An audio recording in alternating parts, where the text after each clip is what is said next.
ଧୀରେ ଚାଲିବ ମହାସମର ସାମ୍ନାସାମ୍ନି ହେବେ ବିଜେପି ଏବଂ କଂଗ୍ରେସ। ବିଜେପି ତରଫରୁ ମନୋଜ ତିୱାରୀ ଏବଂ କଂଗ୍ରେସ ତରଫରୁ କହ୍ନୈୟା କୁମାର। ତେବେ କଂଗ୍ରେସ ଘୋଷଣା କରିଛି ତାର ଦିଲ୍ଲୀ ପାଇଁ ସାଂସଦ ପ୍ରାର୍ଥୀ।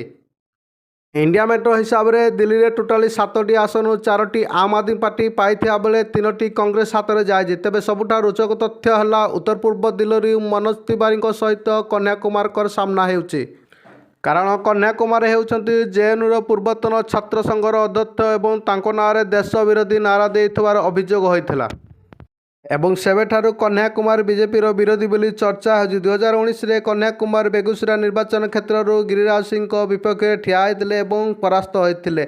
एथर किंतु गणित किसी अलग कहूँ कारण कन्हैया कुमार सीपीआई छाड़ी कांग्रेस रे जोगदेइछंती एवं राहुल पाख लोक हो सारी। मनोज तिवारी कन्हैया कुमार को टुकड़ा टुकड़ा गैंग बोली समालोचना करिसेंती। तेबे देखा जाऊ दिल्ली कहार कन्हैया कुमार ना मनोज तिवारी।